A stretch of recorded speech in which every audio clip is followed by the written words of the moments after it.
Recently, a famous Yankees catcher died, probably a name that you're all familiar with, and that is Yogi Berra. Now, I didn't know what his what his position was. I didn't know how good a baseball player he was, and probably most of you don't really know his stats either. But what you know for sure are some of the things that Yogi Berra said. He was really good at what's called malapropisms. Things like, if you find a fork in the road, take it. Or it ain't over till it's over. That was one of his sayings as well. And so there's another old saying out there, don't judge a book by its cover. And I thought to myself, kind of the idea behind that is if you come to a situation, don't prejudge. And I thought, what if Yogi Berra had said that? And I'm sure he didn't, but maybe could have. Something like, I don't know anybody I ain't met yet. Now, the reason that I bring that up in relationship to Luke chapter 7 is because this morning we're going to meet a person who would very definitely be prejudged by the cover of his life as someone unworthy, someone who should be avoided at all costs, and yet someone that touches Jesus, and Jesus touches in a very, very significant way. Now, as we've been studying Luke's gospel, coming up from the mission statement of Jesus Christ in Luke chapter 3, Jesus said his mission was to preach sight and freedom. Then in the intervening chapters between chapter 3 and now, Jesus has begun to teach about things like don't be a condemning person, but be an open person to sharing the love of Christ. And even if that means you personally get hurt, you have the opportunity strategically to do things like turn the other cheek, go the extra mile, be vulnerable to people. Because the most important thing is not that everything is fair to you. The most important thing is that the love of Christ reaches those who need it. And so there are, what I really love about Jesus is, to use another old saying, put your money where your mouth is. That's exactly what Jesus does beginning in chapter 7. He takes all that he shared in the Sermon on the Plain and he puts it into action. And Luke uses 2 episodes. I was hoping to get through both of them this morning, but I think the Lord had something else in mind. So we're only going to make it through verse 10. We're going to look at the first episode here, the first way that Jesus shows this idea of loving the unlovable when he deals with a centurion. So let's read through the story and then we'll go back through it again. So chapter 7 of Luke's Gospel, verse 1, when he had concluded all his sayings in the hearing of the people, he entered Capernaum. A centurion slave who was highly valued by him was sick and about to die. When the centurion heard about Jesus, he sent some Jewish elders to him, requesting him to come and save the life of his slave. When they reached Jesus, they pleaded with him earnestly, saying, "He is worthy for you to grant this because he loves our nation and has built us a synagogue." Jesus went with them, and when he was not far from the house, the centurion sent friends to tell him, "Lord, don't trouble yourself, since I am not worthy to have you come under my roof. That's why I didn't even consider myself worthy to come to you, but say the word, and my servant will be cured. For I too am a man placed under authority, having soldiers under my command. I say to this one, go, and he goes, and to another, come, and he comes.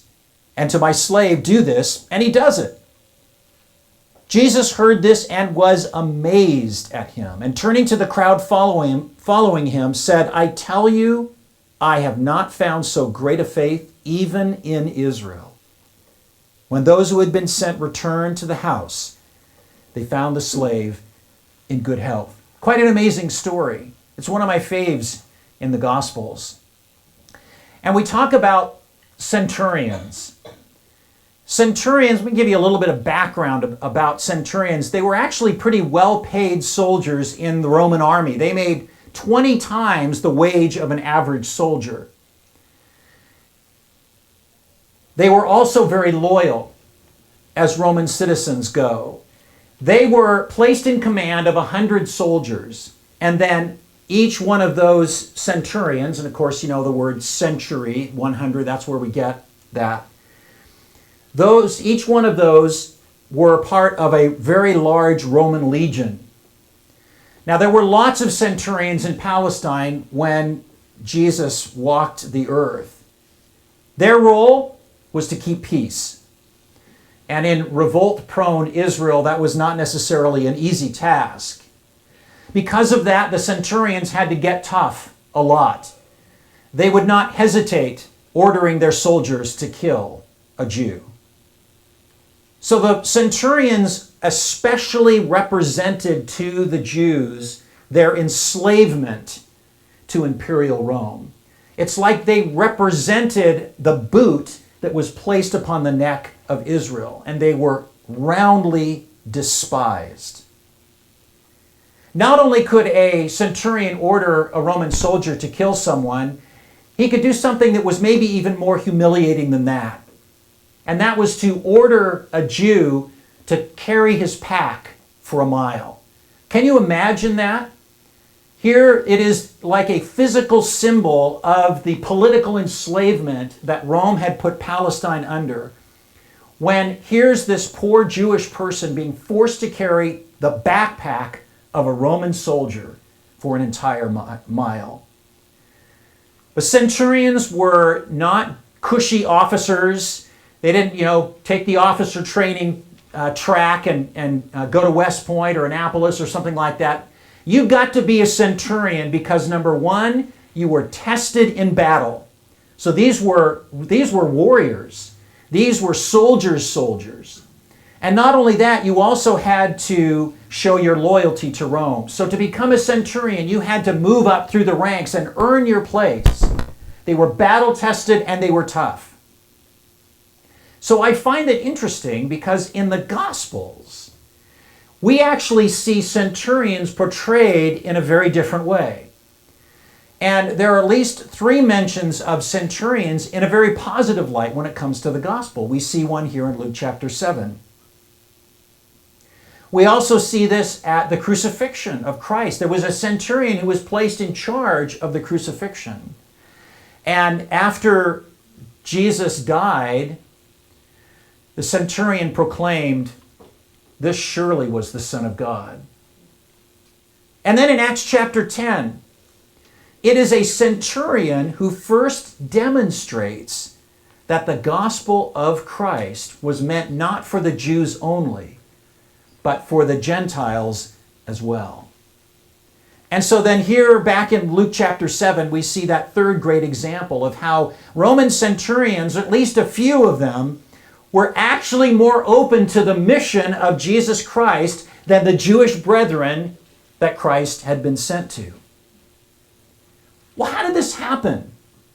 Well, I think there are some clues that we see both here and also in Acts chapter 10. The 2 centurions that were featured there, here and also there, were what are known as God-fearers, in that they had come in contact with the idea of Yahweh, the Jewish God. And they actually came to support the Jewish faith and the Jews in general. This centurion here in Luke 7 actually took some of his salary to build the Jews a synagogue. We don't know if it was there in Capernaum, but that's where Jesus was, where this took place. So it's, I think, highly likely that this centurion built a synagogue for the Jews in Jesus' headquarter town. And I think that there are 2 clues that we see. As I was looking at Acts 10, as I was looking here at Luke chapter 7, I think that the centurions, as they were living among the Jews, as they were hearing the scriptures being proclaimed, I think it's likely that since this centurion was highly involved in building the synagogue, that he probably rubbed elbows with a lot of rabbis, heard a lot of the scriptures. But because they were Roman citizens, because they were men of authority, what difference there was between a regular Jew and somebody like a centurion hearing about Yahweh was the religious leaders. These men were not subservient to the Pharisees and the Sadducees, the high priest, and all of the human trappings of Judaism. And so when they heard the law, when they read the Psalms, they didn't have to take it filtered from the religious leaders. They could take it straight from God's Word. And if you remember from the last chapter, Jesus described these religious leaders as blind guides leading the blind, because they were leading people away from an understanding of Yahweh and thus leading them away from an understanding of the Messiah. If you took out the human component that had been overlaid over Judaism, I think it would be a lot easier for someone like a centurion to see the Messiah in Jesus. Secondly, the centurions were very used to the idea of authority, in that they were soldiers, they were a part of a hierarchy, they would have commanders over them who had commanders over them, and it went up to the emperor, and then they also had people who were under them. They knew what it was like to follow orders, and here's the key, they recognized real authority when they saw it.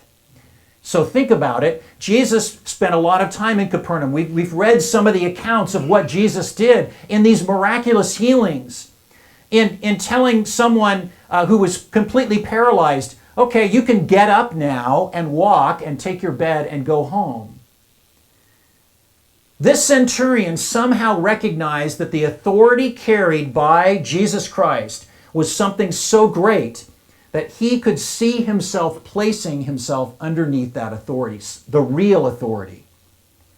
And then again, in Acts chapter 10, we see that the centurion that is depicted there was one who really took care of his own.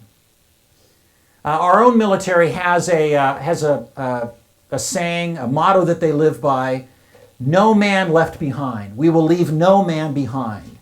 And I think it's this kind of loyalty that we see exhibited and exuded by these centurions, both here and also in Acts chapter 10. You take care of your troops, whether that's soldiers on the battlefield or whether that's servants in your home. And the centurion in Acts chapter 10, he brought Peter into his house so that the whole household could hear the gospel and get saved. Here, the centurion is so worried about his slave that he goes to someone who he knows has authority because he cares. He takes a really big risk because he loves this servant so much. Notice there in verse 2, the centurion's slave who was highly valued by him. I think all of this shows an attitude of the heart.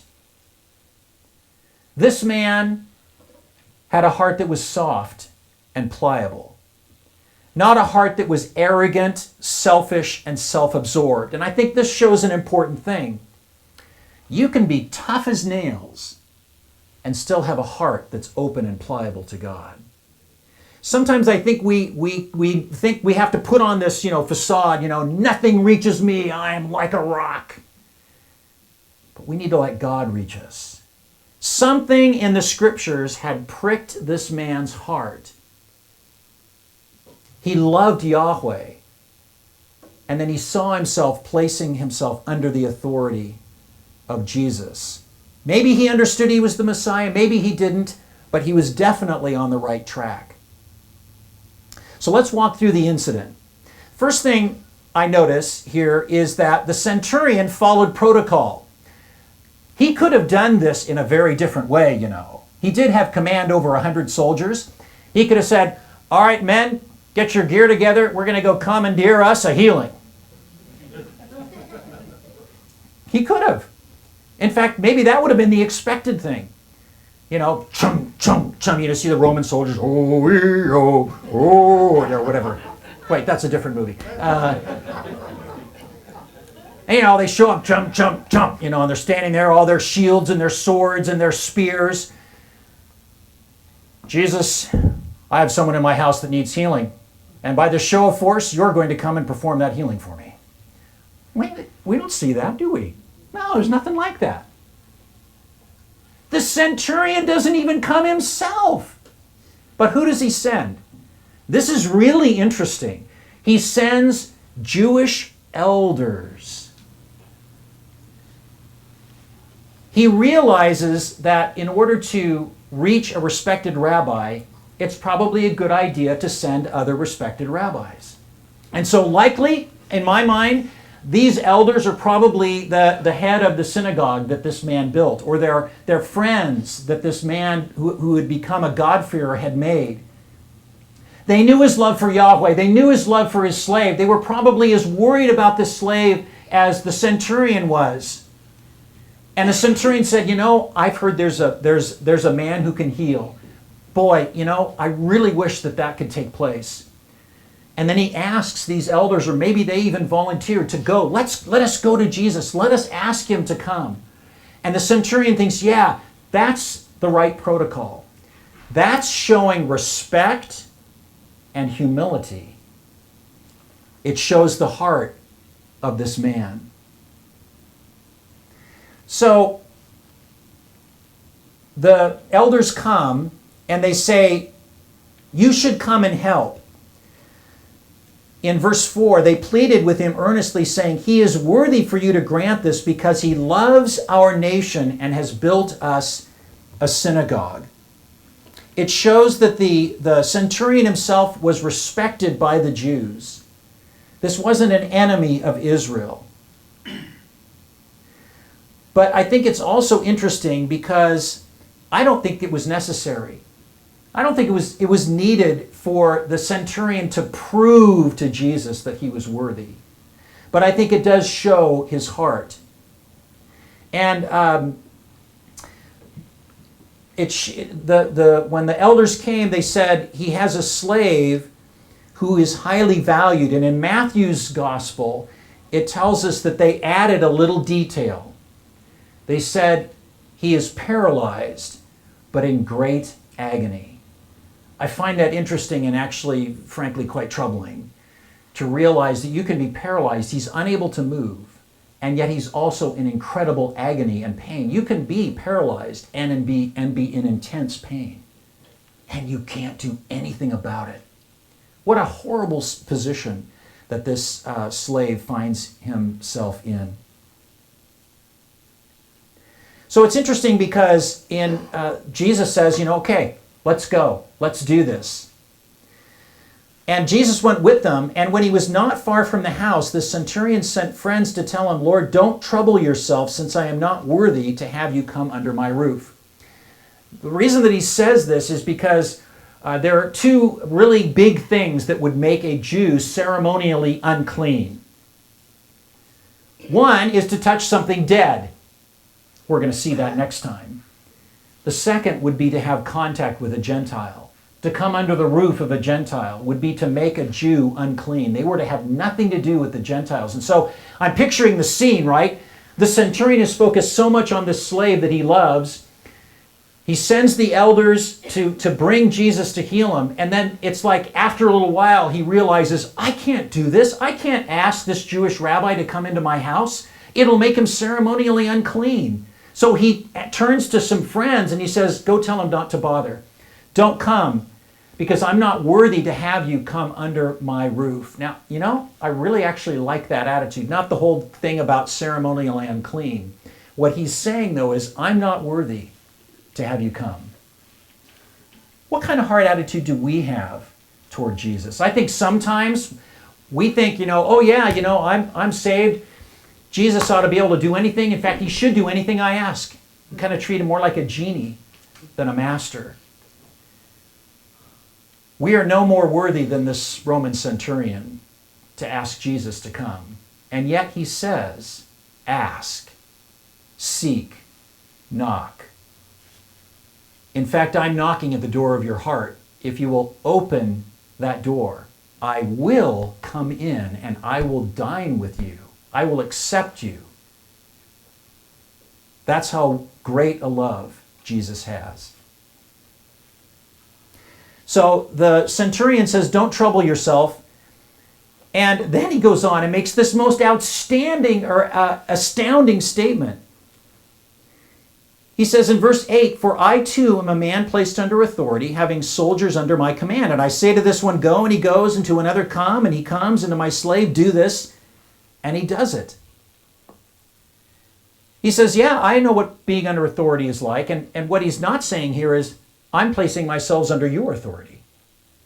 You can do this. Now, where did he get this idea? That Jesus could just command healing from a distance? I don't know. But to me, it's amazing. I mean, he probably had heard the story about commanding the paralyzed man that he could pick up his bed. Perhaps he heard the story of Jesus telling the man with the paralyzed hand that it would be made whole. And so he had this idea, well, you know, if Jesus can just give an order, even if the soldier's in his presence or the person's in his presence, maybe he can give an order like a general does somewhere in the rear part of the battle, and it'll be carried out. He makes this jump, I think, because he sees the authority that Jesus has. It's not just authority to tell people what to do, it's the authority to tell creation what to do. He can tell a demon, leave and be quiet, and it does. He can tell disease to leave, and it does. And in the next story, we're going to see him tell death to take a hike. Now, I don't know about you, but that's authority. And so this guy makes the jump, and he goes, you know, if Jesus can do that, he can do it for my slave, even if he doesn't come into my house. And so in verse 9, of course, Jesus himself is amazed. And he says, I haven't seen so great a faith even in Israel, which I think is, you know, kind of a slam on the religious leaders, because they certainly weren't coming under the authority of Jesus. They were out to kill him. But Matthew's gospel adds another interesting note to what Jesus says in response. He says, I tell you that many will come from east and west and recline at the table with Abraham, Isaac, and Jacob in the kingdom of heaven. But the sons of the kingdom will be thrown into the outer darkness, and in that place there will be weeping and gnashing of teeth. Jesus, I think, is using this as another direct assault against the religious leaders, saying, you are not recognizing the Messiah. So much so that this stinking Gentile, imperial Roman centurion guy that you hate is going to actually sit down with the patriarchs, Abraham, Isaac, and Jacob. But you guys, you're going to be left out in the cold or the hot. So then, after seeing this, by the way, just a little note, in Matthew's gospel, Matthew describes the actual centurion coming to meet Jesus. But even as in the different gospel accounts, it's told from a little different perspective. I think it's most likely that the centurion didn't come like we see in Luke's gospel, but it was as if he had come. So that's perhaps where Matthew took that take on it. But after Jesus makes this statement in Matthew's gospel, he says that he tells the centurion or his friends to go and that it would happen as they believed. And then as we see here, when the servants returned to the house, they found the slave not only healed, but in good health. I like how Luke adds that. The healing was pretty thorough. Imagine what it would have been like for the centurion, right? He sends off the elders, and then he waits a little bit and goes, oh, I shouldn't have done that. You know, I'm just going to send some friends and say, Lord, you are the master. You command it to happen. And then he just waits. You know, he wasn't on his cell phone with them. They weren't FaceTiming with Jesus as they were walking along. And all of a sudden, almost like out of nowhere, this paralyzed man who was in utter agony, was probably screaming and crying. And then all of a sudden, he was just like, whew, opened his eyes, probably took a deep breath, sat up, and probably smiled. Don't you think he probably did? What do you think that centurion was thinking? Wow.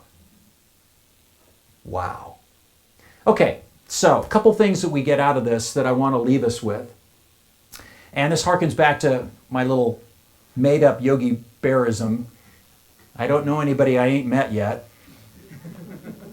He could have said that, right? Sure. Thanks, Matt. That vote of confidence, shrugging your shoulders. He didn't say half the things that he said. He didn't say half the things he said. That is an actual Yogi Bearism. Thank you. Thank you. So he could have said it, because he didn't say half the things he said. But my point, boy, I just get off these things. My point is this. We as Christians, I think it's important for us to look past the label. You know, oftentimes when we meet someone, they might look a certain way. They might act a certain way. They might speak a certain way. They might associate with a certain group of people. And you just instantly go, oh, it's one of them. That's what it would have been like for a Roman centurion. Walking along the street, a Jew would have taken one glance at that Roman centurion and gone, oh, it's one of them. I shouldn't bother with them. And I wonder about us. And when we're walking about in this life, and we see people that they don't think, act, or smell like Christians, and so we label them. We just look at the cover, and we don't go past the label. We don't get to know that person. We don't create a relationship with them. Now, I'm not saying we just, condone everything that everybody did. If you go back through the gospel here that we've looked at, and Jesus tells us to be discerning, but he also tells us to be self-sacrificing and loving of other people, to lay down our lives for others. Because the most important thing, as I mentioned, is reaching other people with the love of Jesus Christ. So I would encourage us all to not just look at the surface of someone, but to go beyond that, to the real person behind there. Because in the centurion's case, behind the facade of the tough as nails Roman soldier, there was a soft heart toward Yahweh. And I think you will find that that's probably the case a lot more often than you might want to believe in the lives of other people that maybe you have labeled when you've first seen them. So the second thing I want to encourage us about is again taking the attitude of this Roman centurion to ask the question for all of us to ask ourselves, who's in charge? Who's in charge of your life? Notice the incredible faith that this man had. He understands authority, but he takes many steps further than his own experience. How willing are we to cede authority over the values in our lives and the things that happen to us to Jesus? I mean, this centurion could have just wallowed in his sorrow. He could have cried out in anger, "Look at all I did to help your people, God, and this is how you repay me." But he doesn't do that. Even in the midst of a horrendous situation that is totally beyond the control of this powerful centurion, he cedes authority over that situation to one of greater authority. And so I would encourage us, when we look at our lives, the values, the things that motivate us, and the things that happen, the circumstances in our lives, and actively cede authority to those, to the Master. Say, Lord, I know you got a plan here. You are sovereign. You are in control. You are causing this to work together for good. I don't understand it, but I am purposefully placing myself under your authority, just as that centurion did. Lord, do your work. Sometimes it's out of pain, but it's always good. Okay? Awesome. Let's pray. Father, it is oftentimes difficult for us as very independent humans to place ourselves under your care, even when that care means leading us into times of difficulty and trouble. And so, Lord, I pray that you would help us to have the same heart attitude as this centurion did, recognizing that we are people under authority, but also recognizing that you are a God of great power, and that you say, I will cause all things to work together for the good of those who love me and are called according to my purpose. That there is nothing that can separate us from your love. That you will cause us to be able to accomplish everything that you have set for us to do, and you will bring us safely to be in your kingdom. Help us, Lord, to place ourselves under that kind of authority. No matter what the circumstances, no matter what the agony that we may be experiencing or may see in other people. And Lord, I pray too, very earnestly, that you would give us the same heart attitude of Jesus when he looked at this centurion. He didn't just see an enslaver. He didn't just see a soldier. He saw a man who'd fallen in love with God and was caring about others, to the point where he would place himself at risk with his fellow soldiers and with the Jews by taking this bold step and coming to the Master. Help us, Lord, to have that same heart attitude. Help us to place ourselves under you. And then help us to see others as those loved by you, in need of you. And place us in a place where we can help reach them for your gospel.